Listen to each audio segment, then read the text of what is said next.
So for those of you who like care about my IRL, I'm here. I survived. I mean, obviously I survived because I'm here. The sleepover was a ton of fun. It really was. It was a good time. There were a bunch of kids that do dance and they're really good at it. Like they're on like the dance team competition stuff. And so they had dance parties. That was cool. They tried to teach me some stuff. That was less cool. We did nails and stuff and they mostly just, went off on their own and played like IRL Among Us, which was also, a good time. But yeah, they all survived and so did I. And it was definitely an all nighter, but it was a good time. I woke up and I made waffles, like the real ones.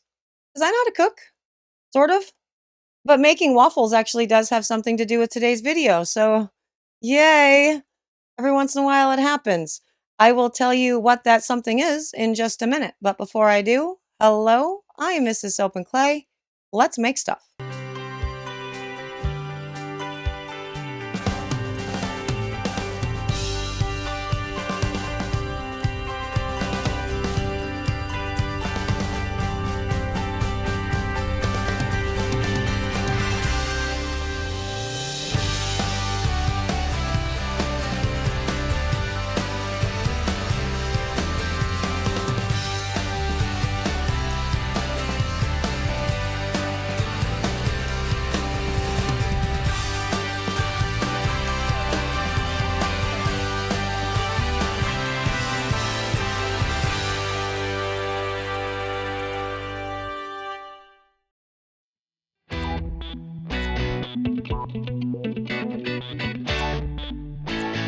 How's it going, sudsers? Welcome back to the channel. You are at Soap and Clay, where we make all the soapy things, and you are here for week 3 of year 3 of soapy things.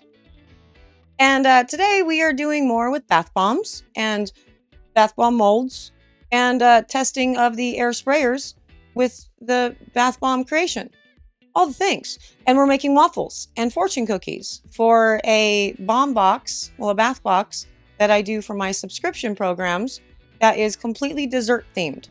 So that's super cute in and of itself. But I figured since we were playing around with the airbrush system thing, that maybe I could airbrush the waffles and the fortune cookies and do some more playing around with the ratios.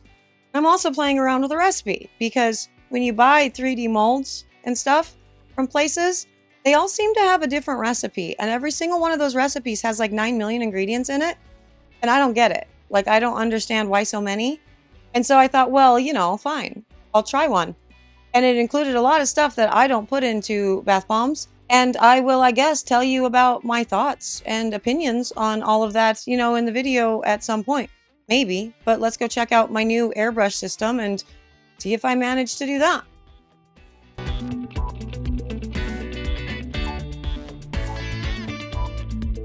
Okay, so fun with 3D bath bomb molds today, which I'm totally here for. And I am trying a new recipe. And that recipe is, 2 cups baking soda, 1 cup citric acid, 1/2 cup SCI powder, 1 tablespoon of cocoa betaine, 1 tablespoon shea, 1 tablespoon cream of tartar. And then, it's a lot. Like, there is a lot going on in here.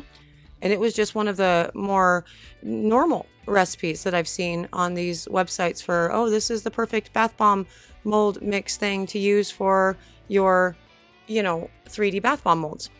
It's a very interesting thing, these recipes that they put out for all of it, because in my experience, I haven't actually had any problems using just my stock standard, never fail, can make it in all weather conditions, regardless of humidity or moisture or heat or cold or anything else recipe, and it doesn't fail ever. I've never had problems using that with that same recipe with 3D bath bomb molds, but obviously there must be a reason why they have so many different ones, right?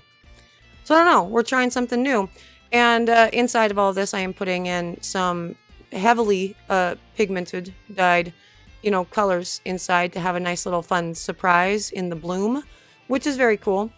And with all of this, I am like legitimately trying to do the 3D molds the way that, I've been told I'm supposed to do them, specifically by Chef, because, you're not supposed to bang the crap out of them. Just wrap, wrap, wrap with like a heavy spoon. And I also did tell Chef that she needs to like have her own product line of Soap Chef and her pink, whatever, of like a soft mallet to tap the bath bombs on with or whatever. I think that would be brilliant. It'd be a great sale along with 3D molds for sure. But with this one, I overfilled it because I actually tamped down the bottom part and then put in more all the way to the top. And so I have quite a bit of extra around the sides. So like there's a Saturn ring and then there's a Saturn ring. You know what I mean? And that's a Saturn ring. That's big. But ultimately it worked out perfectly. So I'm sort of coming to the conclusion with these 3D molds that it doesn't really matter how much stuff you put into it. It really is just like with the regular round molds. It's all about the compression. And so as long as everything is appropriately compressed, yeah, you can do the thing. Interestingly, this particular recipe that I used was very dry. And I found that to be weird because there is more liquid stuff in it. But, it dried out really fast. And that's always a little bit problematic, but, made it work. I think this particular recipe did, 8 or 9 of these fortune cookies that ended up being fairly heavy, See, this is what I mean. Look, I'm trying to like do it flat to maybe make it go quicker. So here's a flat thing that I'm going to bang it with. Chef, can you make us? You should do that. It's her idea. Nobody take it. It's a great idea. We need some little soft mallets to bang our 3D molds with. But yeah, so the recipe itself drier than normal or than I expected. And that's coming from somebody whose bath bomb recipes are usually not dry at all, right? My bath bomb, or not overly wet, rather. My bath bomb mixtures are not overly wet. I know a lot of people do like the witch hazel thing and they want it to feel like damp sand. And I don't do that, a tablespoon of water, because that's actually, I found pretty important to put in because that 1 tablespoon of water is reacting with enough of the baking soda and the citric acid to create almost a firm case around it and harden the bath bomb. I've never had good experience not using water in bath bomb recipes. And honestly, I've never had a good enough experience using witch hazel to justify using it at all. It temporarily moistens a batch, but because witch hazel is going to witch hazel, it then almost immediately starts drying out the bath bomb powder. And so I feel like it's an unnecessary thing to add, and really it doesn't have enough. I mean, it's hit or miss. And that, for me, hit or miss with bath bombs is a stressful thing. And it's like the worst thing in the world when you are getting anxiety over making something that's all pretty and fun and, whatever. And I experienced that in that, year-long project of building a better bath bomb recipe. And ultimately, with all the tests that I did with witch hazel, decided, no, not going to do that. It's not consistent enough. And actually, it does start to mean that your bath bomb powder, your recipe, does become contingent on the humidity in the room. And I've been having conversations with some of the sudsers about that in the Discord. And, people are talking about their humidity levels on, whatever day when they're making bath bombs. And others are like, oh, yeah, no, that's terrible. And that's so sucks for you. Well, that's, hopefully it works out. Never do bath bombs in like more than 45% humidity or something. And I, am having these conversations and watching these conversations unfold and looking over at my humidity readers, just like paying attention right now. And I don't get it, right? Like today I made some bath bombs that are not any of these, and the humidity thing is reading 70% in the shop right now. And it's had none problems whatsoever with making the bath bombs. With these ones, the humidity level was much, much lower. It was around, I would say, 45 or 50% in the, shop, and didn't really have any problems with the actual molding, but they ended up super getting very, very soft as they, sat after they firmed up.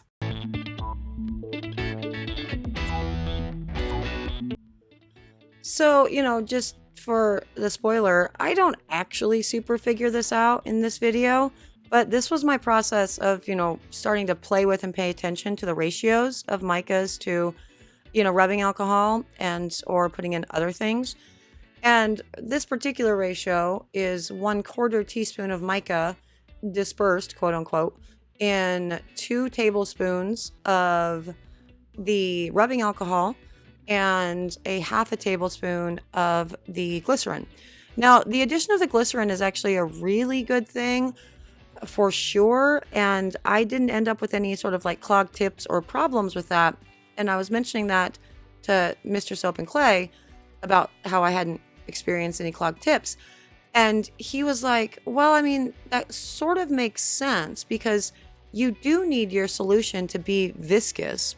I mean, like air sprayers, airbrush systems usually, do paint and stuff. And that's much more, it's thicker essentially than your, just a rubbing alcohol solution, which is very, very thin.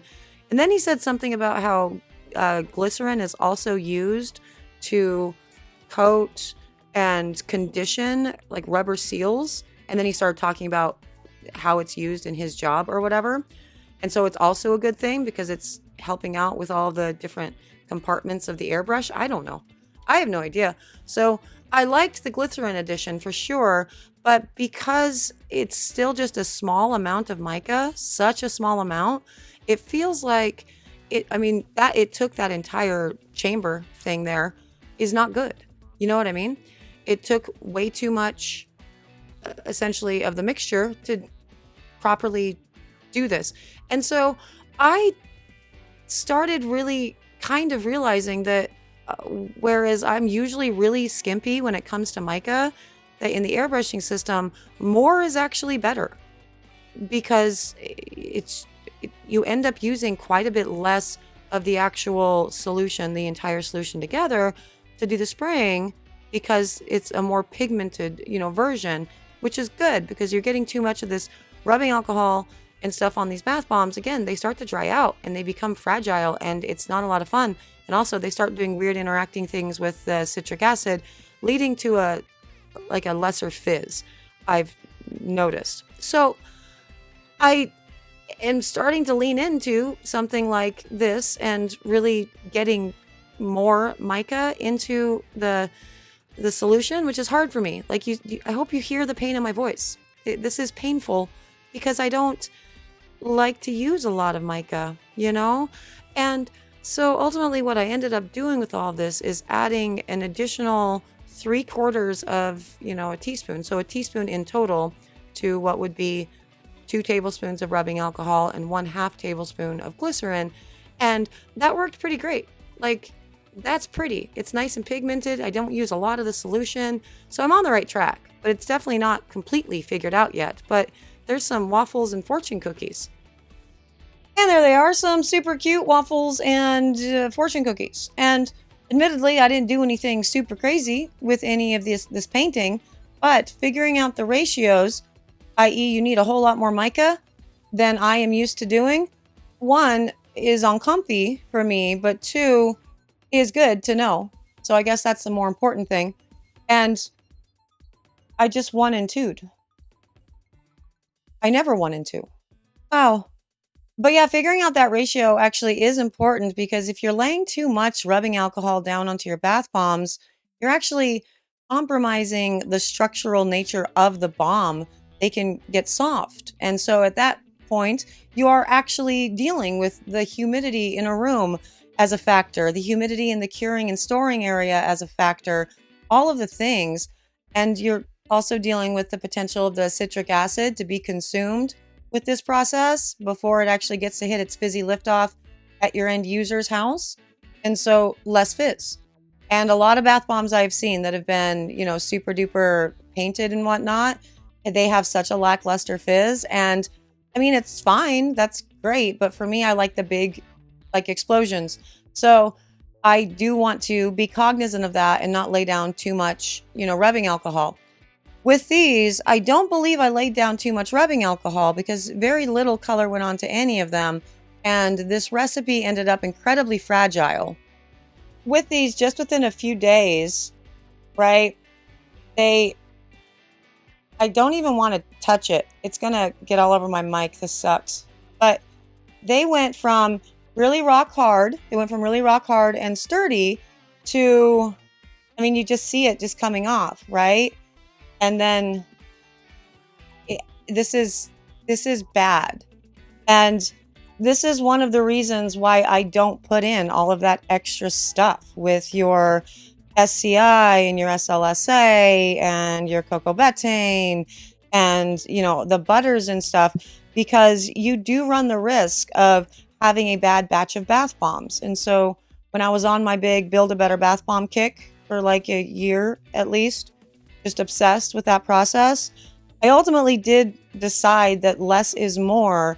If less means I get an awesome fizzy liftoff, I get a long lasting bomb, I get a bath bomb that floats, I get a bath bomb that's not irritating, and I get a bath bomb that I can make regardless of weather conditions. And that's ultimately the most important thing for me. And this is not... so just keep that in mind. You know, if your bath bombs are failing and you have like 9,000 ingredients in it, maybe try cutting some of those back and just go back to the basics, keep it simple, and then start adding things back in once you've mastered being able to make bath bombs in any weather condition, in any humidity level, etc. and so forth. Would be my 2 cents. So, you know, I hope you guys are having an awesome weekend and everything is fun and cool. And I'm going to go eat some waffles and take a nap. But I appreciate you guys being here with me for another round of, you know, I mean, just, I guess, testing things out and trying. I don't really have any big lessons and tips and tricks yet with that airbrush thing. But we're working on it. I can't stop playing with this. I have to go. Again, I do appreciate you guys. Thank you so much for existing, for being you, for being awesome. I will see you guys all again tomorrow for another round of soapy fun. Bye.